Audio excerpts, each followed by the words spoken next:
우리가 지난 시간에 그 전에 살펴봤던 그 유명한 사건, 여호와 이레의 사건, 모리아 산에서 하나님의 명령대로 그 아들 이삭을 제물로 드리려고 했던 그 여호와 이레의 사건이 있은 이후에 약 25년이 지난 시점, 사라의 나이 127세, 아브라함의 나이 137세, 사라가 죽음을 맞이합니다. 나그네 인생 다 끝내고 하나님의 품에 사라가 안기는 시점입니다. 그러니까 지난 시간에 살펴봤던 내용들을 잠시 좀 생각을 해보면요, 먼저 7절을 좀 보시면 아브라함이 이 사라를 매장할 곳을 사기 위해서 자신이 머물고 있었던 이 헤브론에 그 땅의 원래 원주민이었던 헷 족속들에게 자기 매장할 곳을 좀 내어달라고 부탁하는 장면이 7절부터 이어집니다. 먼저 7절에 보시면 아브라함이 일어나서 그 땅의 헷 족속들에게 먼저 몸을 굽혀 절을 하고 있는 장면이 나옵니다. 매우 정중한 장면입니다. 고대 근동에서는요, 어떤 매매를 하려고 하면 반드시 그 매매 중간에 보증인이 있어야 하는 겁니다. 오늘 아브라함은 이 헷 족속들에게, 아마 그 뒤쪽에 보면 나옵니다만 10절에 보면 성문에서 이 거래가 이루어지는 것을 보면, 고대 근동에서는 이 성문이 정치, 경제, 사회, 문화의 그 도시의 중심지였고, 여기에 모든 매매라든지 사람 만나는 것, 혹은 정치적인 의사결정 같은 것들 다 이루어졌다 말씀을 드렸습니다. 지금 여기에 모여있는 헷 땅의 백성들에게 보증인의 역할을 해줄 것을, 이제 공중을 서는 것이죠. 이 역할을 부탁을 하고 있습니다. 뿐만 아니라요, 지금 이렇게 하는 것, 그들을 보증인으로 세우는 의미가 뭐겠습니까? 지금부터 내가 하려는 이 매매 과정을 당신들 전체가 다 증인이 되어서 아무런 이유가 나중에 문제가 생기지 않도록 해주십시오 하는 것 아니겠습니까? 이어지는 8절과 9절 한번 보시기 바랍니다. 아브라함이 그들에게 무슨 이야기를 하고 있습니까?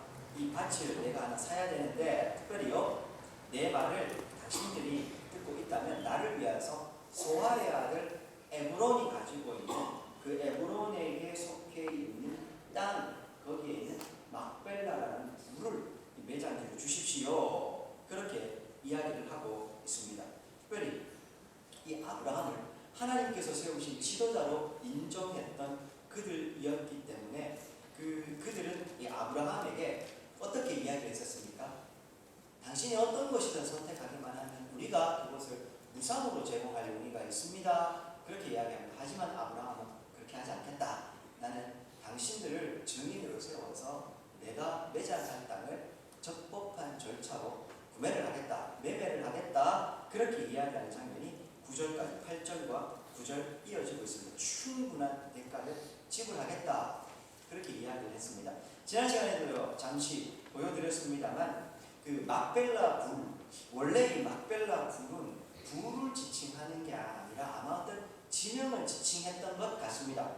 9절에 한번 보시면요, 그 에브론의 그 밭을, 에브론에 속해 있는 땅에 이 막벨라 굴을 이야기할 때 9절 한번 보시겠습니까? 그가 그의 밭 머리에 있는 그의 막벨라 굴, 이렇게 이야기합니다. 밭머리라는 말은 그가 가지고 있는 땅의 주변을 이야기하는 것이고요, 거기에 위치해 있는 막벨라 굴이다, 그렇게 이야기를 하고 있습니다. 원래 이 막벨라라는 뜻이요, 카팔이라는 단어에서 왔는데요, 이게 이중에 더블이라는 뜻입니다. 이중에 이런 뜻인데, 아마도 이 이름에 비추어 보면 아마 이 막벨라 굴이 동굴의 입구가 그 이중이 동굴이거나, 혹은 그 입구가 2개로 되어 있다든지, 혹은 굴의 크기가 2배, 당시 일반적인 크기 2배 큰 크기의 동굴이었을 것으로 보통 그렇게 추정을 합니다. 여튼 학자들은 이게 아마 이 막벨라가 그 지역의 지명이다가 이 그 밭에 있는 굴을 지칭하는 지명으로 바뀌었을 것이다, 그렇게 이야기합니다. 사진을 좀 띄워주시겠습니까? 오늘날에는 이 막벨라 굴은 없고요, 그 굴에다가 이 헤롯 대왕이 유대인들의 관심을 사기 위해서, 사진에 보시는 것처럼 저렇게 큰 건물을 지어놨습니다. 지금은 이제 저기 가보면 여기가 그 이슬람 사원으로 바뀌어 있다고 합니다만, 그 굴을 저렇게 큰 건물을 세워놨습니다. 다음 사진입니다. 이제 굴의 구조가 이렇게 되어 있다고 합니다. 들어가는 입구가 2곳이죠. 들어가는 입구가 들어가 있고, 또 여러분들 보시는 대로 여러분들 보시기에는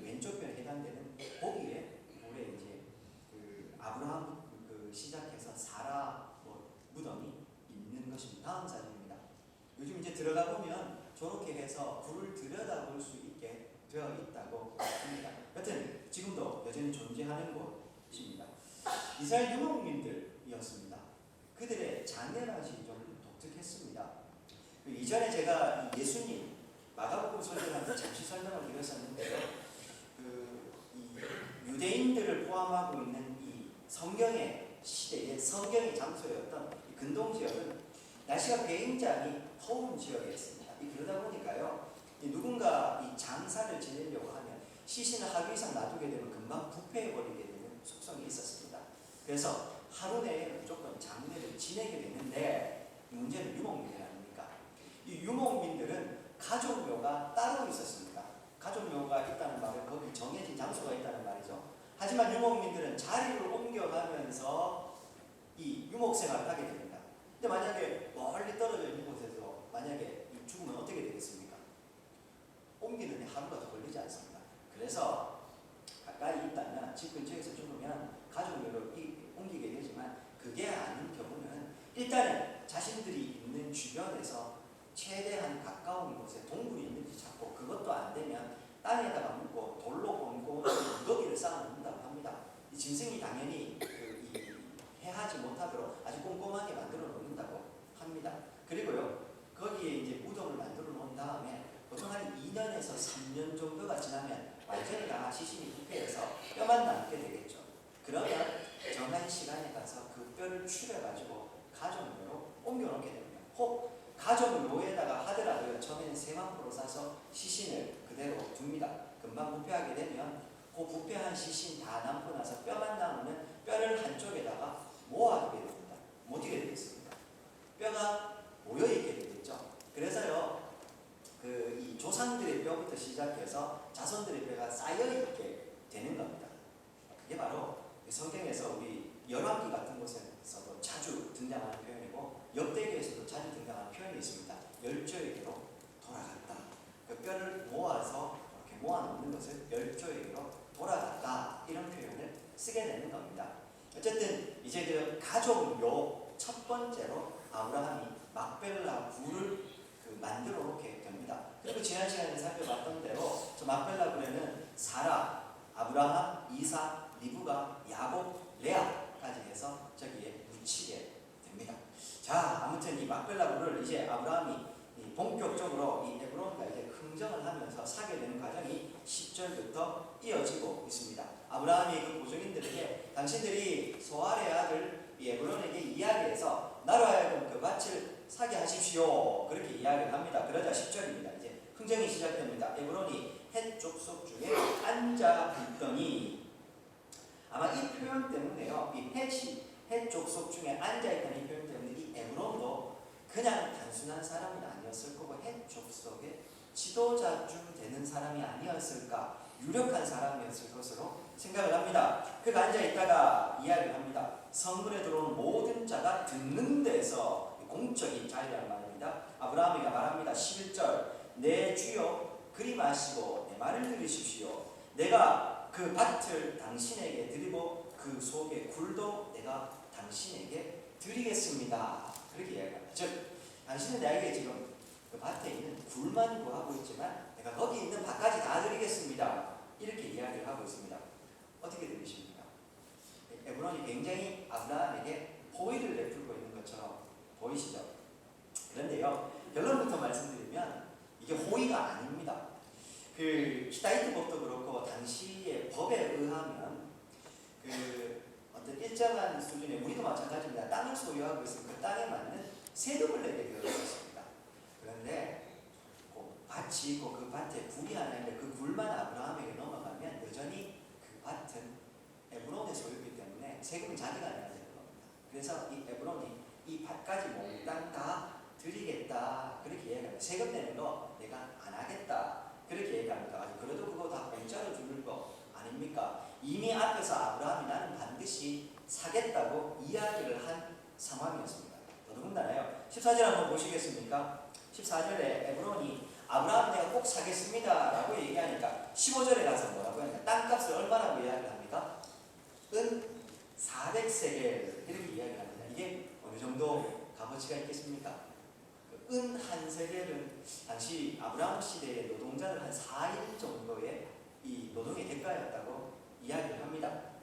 이게 어느 정도냐 하면요, 은 한 세겔은 11.4, 11.5g 정도 되거든요. 그러니까 뭐 은 400세겔은 한 4.6kg 정도 되는 많은 이야기를 합니다. 사무엘하 24장 24절에 보면 다윗이 인구조사를 하는 잘못을 범한 다음에 나중에 하나님 앞에 뉘우쳐서 이제 오르난의 타작마당을 사는데 그 타작마당의 값이 50세겔입니다. 또 그리고 저 예레미야서에 가보면 이 예레미야가 하나님의 명령으로요, 이 망하는 나라에 밭을 사라고 이야기합니다. 그래서 그 예레미야가 표적 행동으로, 상징 행동으로 이 반드시 하나님 회복하신다는 것을 보여주기 위해서 나라가 망하는데 자신의 고향 가나도에 가서 자신의 숙부였던 하나멜에게 밭을 삽니다. 그때 그 밭을 살 때 17세겔을 주고 사고 있습니다. 뿐만 아니라 열왕기상 16장에 가보면요, 오므리, 북왕국의 왕이었던 오므리가 수도를 사마리아로 정하면서 이 사마리아 전체를 2달란트 6,000세겔을 주고 사게 됩니다. 이런 것들을 한번 추측을 해보면 이 400세겔이요 굉장한 금액이었습니다. 실제로요, 그 아카드 토판이 있는데요, 이 성경의 시대를 밝혀주는 아카드 그 서판에 52번 되는 거기에 보면 당시 시대의 한 마을의 전체 수입이 100세겔에서 1000세겔 정도. 그러니까 은 400세겔쯤 되는 이 금액은 한 마을을 통째로 살 수가 있는 돈쯤 됐다 이 말입니다. 그래서 대부분의 학자들은 이 지금 에브론이 이야기하고 있는 이 은 400세겔이 터무니없는 금액이었다고 다들 이야기를 합니다. 무슨 얘기냐 하면요, 하나 300원인데 1000원에 그 3개 1000원 이렇게 얘기하고 똑같은 말입니다. 지금 굉장히 비싼 가격을 불러서 그거 내가 무슨 이야기인지 이해를 못하셨습니까? 하나에 300원인데 3개 1000원이면 싼 겁니까? 비싼 겁니까? 하여튼 뭐 터무니없는 가격을 지금 이야기해 놓고서는요, 그 밭을 지금 사라고 이야기를 하고 있는 겁니다. 12절 다시 한번 올라가서 한번 보십시오. 아브라함이요 그냥 주겠다는 말에 그 백성 앞에서 다시 몸을 숙입니다. 누구에게? 에브론에게 정중하게 예를 다하고 있는 겁니다. 공식적인 자리니까요. 13절에 보시면은요, 아브라함이 뭐라고 얘기합니까? 그들이 다 듣는 데서 내 말을 들으십시오. 내가 그 밭을 당신에게 주리니 여기서 내게서 받으십시오. 그렇게 얘기하는데 아브라함이요 그렇게 하지 않겠다고 이야기를 하고 있습니다. 그 밭값을 내가 당신에게 주겠다. 그렇게 이야기를 하자 14절 15절에 보면 에브론이 이 밭의 가격이 400세겔이다. 그렇게 이야기합니다. 그러면서 15절에 뭐라고 얘기합니까? 은 400세겔이나 되지만 그것이 나와 당신 사이에 무슨 상관이 있겠습니까? 뭐 당신도 부자고 나도 부자고 은 400 그거 뭐 있어도 없어도 그만인데 그거 뭐 그렇게 중요합니까? 그냥 당신 가져가십시오. 선심을 쓰는 것 같고 자기가 마치 큰 대단한 일을 하는 것처럼 그렇게 별일 아닌 것처럼 이야기를 하고 있습니다만 다시 말씀드립니다. 아브라함은 지금 계속해서 이 밭을 사겠다는 의사를 표현을 하고 있습니다. 마치 자기가 그냥 주는 것처럼 이야기를 하면서 이 밭의 가격은 400세겔 밖에 안 됩니다 라고 얘기하면서요, 자기가 받고 싶은 금액을 다 이야기를 한 겁니다. 얄팍하게 자신의 욕심을 속이고 있는 겁니다. 욕심껏 불렀던 겁니다. 16절부터 18절 이어집니다. 아브라함이 에브론의 말을 따라서 묻지도 따지지도 않습니다. 아브라함이 당시 시세를 모르지는 않았을 겁니다. 아브라함이요 에브론에게 헷 족속이 듣는 데서, 역시나 그들이 듣는 데서 말합니다. 상인이 통용하는 은 400세겔을 에브론에게 달아주고 있습니다. 상인들이 통용하는 은 400세겔, 상인이 통용하는 이라는 게 무슨 의미일까요? 이 도량형이 오늘날처럼 이렇게 딱 정형화되어 있지 않았던 시대, 인류의 역사에 보면 이 도량형이 통일된 게 그렇게 오래지 않습니다. 원래 화폐라는 것이 은이나 금이나 값진 것을 무게 단위로 달아주기 시작하다가 차츰 이것이 무게 단위가 화폐의 단위로 바뀌기 시작을 하는데요. 여튼이 무게 단위 또한 통일되지 않았습니다. 실제로 구약 성경에 나오는 이 무게 단위가요, 세겔이라고도 하지만 이 세겔은 왕의 세겔, 성소의 세겔, 백성의 세겔이라고 해서 세 가지 종류가 등장합니다. 후계 단위가 같은 한 세겔이지만 다 다릅니다. 그만큼 도량량이 통일되는데 통일된 지가 얼마 안 됐다는 말입니다. 그러다 보니 이 상인들이 자신들끼리 동용하는 이 은혜는요, 은혜에다가 표시를 찍어가지고 요거는 무게를 속이지 않은 거고 요거는 보증할 수 있는 거다라고 하는 표를 거기다가 찍었다고 합니다.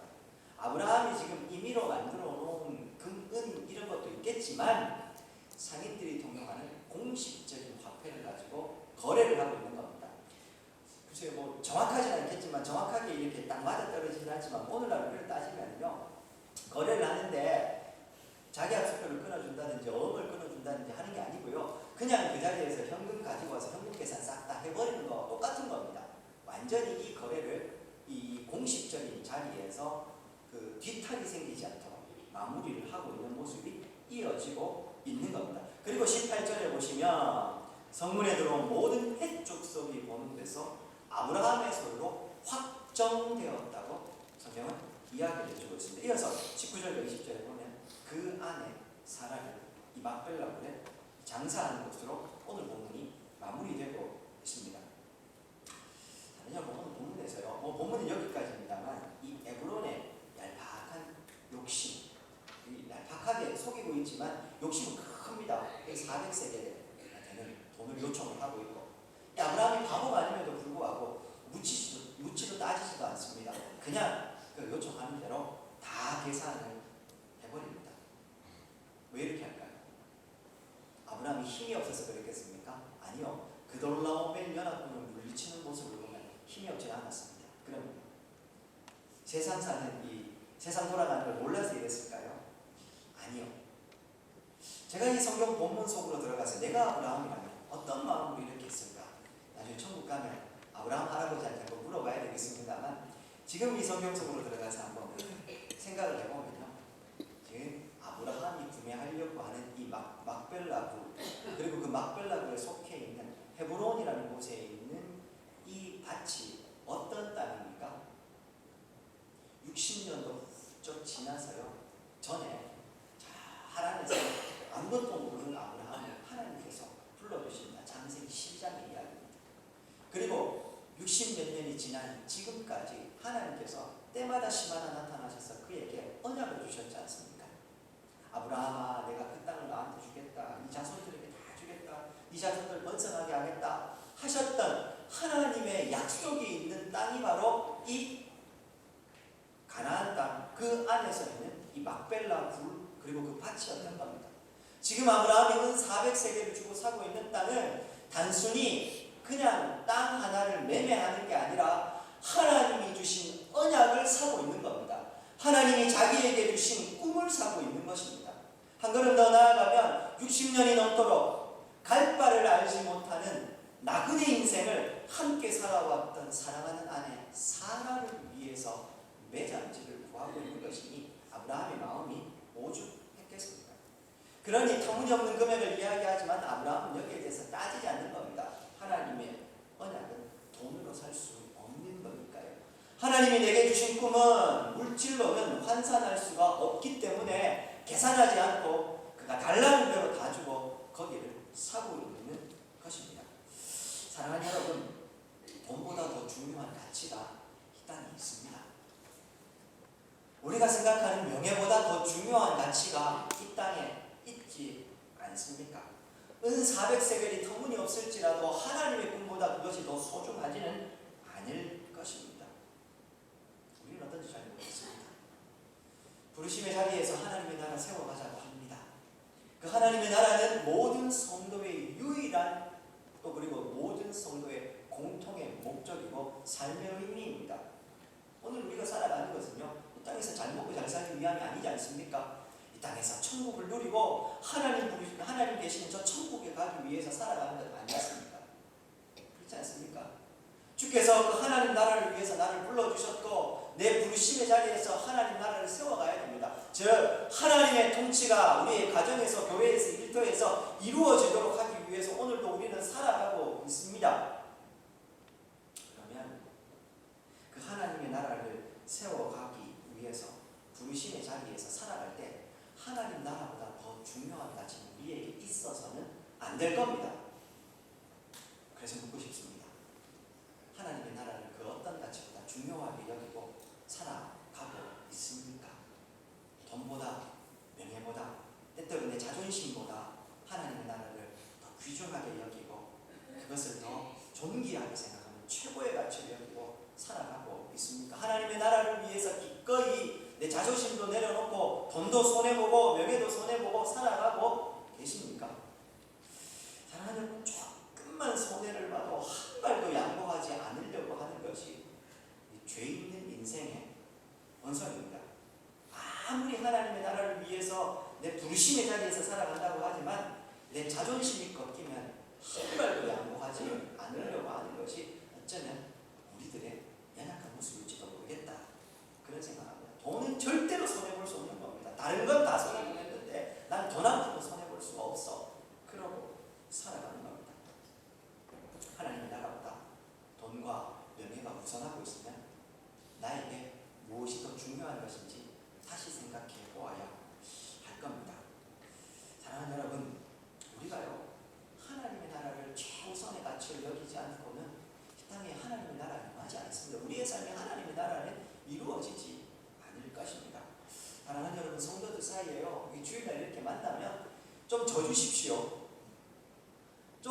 좀 먼저 인사하시고 좀 참아주시고 좀 그렇게 해주셨으면 좋겠습니다. 서로가 서로를 위해서 좀 한 번 더 수고하고요. 내가 한 번 더 수고하는 게 그렇게 억울하십니까?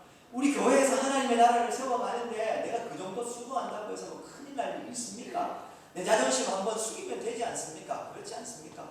그렇게 하나님 나라 세워가면 좋겠습니다.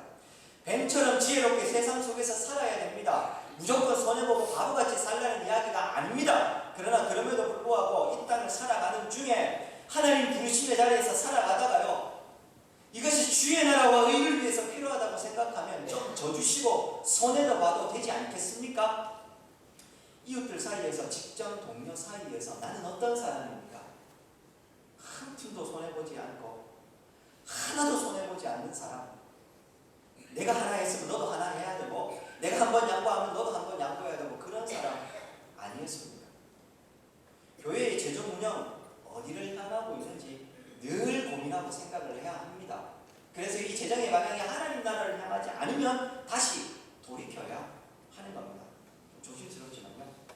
교회들이 어린이집이라든지 아니면 카페라든지 이런 수익이 나는 일들을 좀 합니다. 이 수익이 난다는 말 자체가 사실은 저는 틀렸다고 생각을 합니다. 교회의 필요에 의해서 교인들의 필요에 의해서 시작을 한 일이라면요. 이걸 운영하는 건 세상의 방식과 달라야 합니다. 흔히 말하는 이 카페라든지 뭘 하면 운영을 하면 사람을 이렇게 쓰게 되는데요. 아르바이트생을 어쩔 수 없이 카페 같은 걸 쓰게 되면 이 카페에 교회에서 운영하는 카페의 아르바이트생들에게 임금을 얼마로 책정을 해야 됩니까? 좀 디테일한 얘기입니다만 좀 민망하시면 좀 들어주십시오. 얼마를 해야 됩니까? 최저시급, 최저임금에 맞춰서 해주면 됩니까? 죄송합니다. 최저시급이라는 것은 나라가 정한 최저 수준이지 그것이 정의는 아닙니다. 그렇지 않습니까? 교회가 할 수 있으면 더 해주어도 아무런 문제가 없습니다. 꼭 그걸 통해서 수익을 내야 됩니까? 교회를 위해서, 교인들을 위해서, 하나님의 나라를 위해서 세웠다면 거기에 교회의 재정이 더 들어간들 그것이 뭐 그렇게 손해날 일입니까? 반드시 거기에서 수익을 내야 되고 수익 난 걸로 교회에 죄송합니다. 그 수익 가지고 얼마는 그 선교 재정으로 사용했다고 이야기를 합니다. 예, 귀하고 복된 일입니다. 그러나 운영 자체부터 최저임금으로, 최저임금이라는 말 자체가 다시 말씀드리면 정의가 아닙니다. 그게 교회의 정의가 되면 안 된다고요. 세상에서 정한 최소한의 기준인데 그걸 자꾸만 들고 오는 겁니다. 제가 지금 무슨 이야기를 하고 있습니까? 세상의 기준으로 이 땅의 삶을 우리가 살아가면서 나는 더 이상 손해볼 수 없다고 이야기하면 안 된다는 말입니다. 오늘 이 아브라함이 은 400세겔을 주고 이 밭을 사는데 이게 얼마나 손해나는 고뇌였겠습니까? 근데 이건 하나님의 꿈을 사고 비전을 사는 일 아니었습니까? 하나님이 지난 60년이 넘도록 나를 지켜주신, 그리고 내가 그 하나님 안에서 꿈꾸었던 일을 이루는 일 아니었습니까? 그리고 궁극적으로 이 땅은 해쪽 속에 살아가고 있지만 하나님이 내게 주신 하나님의 기업이 아니었습니까? 그걸 사는데 은 400세계가 아니라 은 4000세계를 준들 얼마나 손해난 일이었겠습니까? 아브라함의 이 모습을 보면요, 망설이지 않습니다. 공짜로 주겠다고 하는데 왜 굳이 아브라함이 이렇게 거절을 하겠습니까? 그렇게 하지 않을 이유를 지난 시간에 말씀드렸지 않습니까? 그 사람들이 듣는 데서 확정된지라 오늘 성경은 계속해서 이것이 공적인 절차를 거쳐서 아무런 문제 없이 진행되었다고 이야기한다. 하나님의 약속의 땅, 그 첫 번째 공식적인 거래가 이렇게 이루어진 겁니다. 사랑하는 여러분, 하나님의 나라는 이렇게 이루어지는 겁니다. 우리 부르심의 자리에서, 가정에서, 일터에서, 교회에서 하나님의 나라를 이루어간다고 하는 것은 이런 희생과 손해가 필요하다는 말씀을 드리는 것입니다. 마태복음 13장 44절 자막 하나만 띄워주시겠습니까? 우리 다 알고 있는 밭에 감추인 보화의 비유 한 대목입니다. 천국은 마치 밭에 감추인 보화와 같으니 사람이 이를 발견한 후 숨겨두고 기뻐하며 돌아가서 자기의 소유를 다 팔아서 그 밭을 사야 한다고 이야기합니다. 다 팔아야 되는 겁니다. 내 소유를 다 주어서라도 사야 하는 것이 하나님의 나라요, 주님이 내게 주신 꿈, 이 가나안 땅 되는 것입니다. 천국은 그렇게 자신의 소유로 만드는 것입니다. 너무 억울하다 생각하십니까? 마태복음 19장 21절입니다. 자막입니다. 예수께서 이르시되 네가 온전하고자 할진대 가서 네 소유를 팔아 가난한 자들에게 주라. 그리하면 하늘에서 보화가 내게 있으리라. 그리고 와서 나를 따르라. 내가 가진 보화를 다 팔아서 천국을 사면 오히려 그 보화가 천국에 가득할 거라고 예수님께서 말씀을 해주고 계십니다.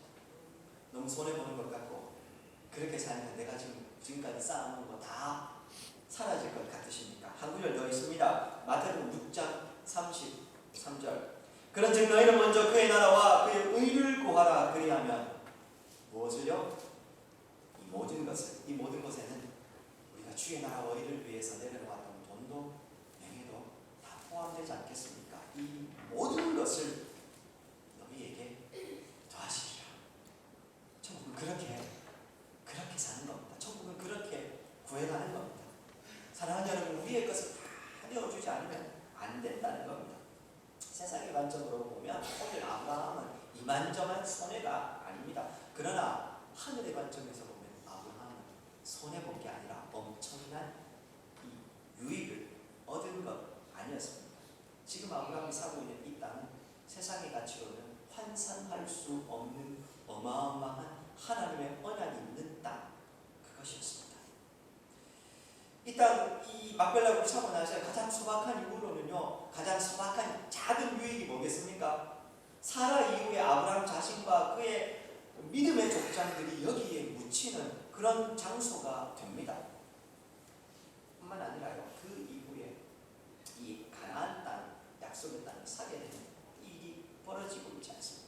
하나님이 그래서 아브라함에게 이 땅을 그의 자손에게 실제로 다 주시지 않겠습니까? 사랑하는 여러분, 부르심의 자리에서 그 어떤 가치보다 하늘나라의 가치, 하늘의 가치를 귀하게 여기고 돈도 명예도 때로는 약간 내 자존심도 체면도 다 내려놓고 기꺼이 그것을 구입할 준비 우리하고 살아야 할 것입니다.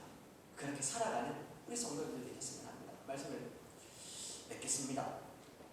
사랑하는 여러분, 원래요, 고대 근동에서는 사람이 죽으면 자기의 고향 땅에 묻히게 되어 있습니다. 그 고향이 그만큼 중요한데요. 똑같지는 않습니다만 이 창세기 24장에 가보면 아브라함이 이제 자신의 아들 이삭의 배필을 구하기 위해서 어디로 보내고 있습니까? 종을 하란으로 보내고 있습니다. 고향으로 보냅니다. 무슨 말이냐 하면 사라가 죽었습니다. 그 사라를 그러면 외자로 뒷당하는 게 맞습니까? 고향 하란으로 돌아가야 됩니다. 그런데 아브라함은 지금 가족 묘를 아예 하나님이 불러주신 이방 땅, 이 헤브론에다가 사놓고 있습니다. 무슨 얘기겠습니까? 고향이 바뀐 겁니다. 더 이상 그가 자신의 아버지 때 떠나왔던 우르도 하란도 그의 고향이 아닙니다. 하나님이 불러주신 이 이 지금 낯선 이방 땅, 여기가 내 고향인가 보다. 예수 그리스도를 구주로 영접하고 예수님 때문에 구원받은 우리의 고향은 바뀌었습니다. 우리의 고향은 이 땅이 아니라 저 천국입니다. 그 고향을 소망하고 사모하며 살아가시는 저와 우리 성도님들 되었으면 좋겠습니다. 말씀드리지만 그저 천국이기에 그 본향을 사모하기에 이 땅을 우리가 나그네로 살았으면 좋겠습니다. 또 하나, 오늘 이 아브라함의 모습에서요 참 인상적인 장면이 하나 있습니다. 이 아브라함이 마음을 생각을 해보니까요 하나 느껴지는 건데, 지금 아브라함이 어떤 상태입니까? 아내 사라를 떠나보낸 자리 아닙니까? 아내 사라가 아브라함이 얼마나 특별한 사람이었습니까? 갈 바를 알지 못하는 상황에서요 하나님의 언약 하나 붙잡고 이방 땅에서 나그네 인생 60년이 넘도록 살아온 사람, 자신과 함께요 그 나그네 인생을 동거동락하며 살아온 아내이지만 동시에 믿음의 동역자였습니다. 이 사라를 떠나보내는 아브라함의 마음을 한번 해봐 보십시오. 얼마나 그가 성심이 깊었겠습니까? 그런데요, 장사 지내는 것도 장사 지내는 거지만 아브라함은 이 경험 없는 시간에서도요 일어나서 그 슬픔에 매몰되지 않고 오늘 이 아브라함의 모습을 보면 그가 약속의 땅인 이 가나안 땅을 하나님의 약속 가운데서 사고 있는 모습이 드러나는 겁니다. 아내를 장사해야 되니 반드시 필요하니까 그 밭을 샀다고 얘기할 수도 있지만, 다시 말씀드리지만 전체적인 분위기로 보면 그런 양박한 마음이 아니었던 겁니다. 그래서 히브리서 기자는 아브라함을 지칭해서요 그가 믿음으로 나왔다고 이야기를 하고 있는 겁니다. 슬픔에 매몰되지 않습니다. 절망에 매몰되지 않고요 아브라함은 여전히 하나님의 나라와 의를 꿈꾸며 앞으로 전진하고 있는 것입니다. 오늘 사랑하는 성도 여러분, 우리가 하나님의 나라를 이루어 가려고 하다 보면요 우리의 삶에 갖가지 어려움과 슬픔도 올 수 있습니다. 절망도 오고 좌절도 생깁니다. 그런데 그 좌절의 슬픔에 매몰되지 마시고 그냥 거기에 머물러 있지 마시고 오늘 아브라함처럼 거기에서 일어나서 내가 가야 될 믿음의 여정을 걸어가는 우리 성도님들 되었으면 합니다. 마지막입니다. 10편 42편 5절. 내 영혼아 네가 어찌하여 낙심하며 어찌하여 내 속에서 불안해하는가. 너는 하나님께 소망을 두라. 그가 나타나 부르심으로 말미암아 내가 여전히 찬송하리이다. 우리의 소망 하나님께 두시고 이 땅의 삶에 매몰되지 마시고 때때로 우리 힘들고 어렵게 해도 거기에 매몰되지 마시고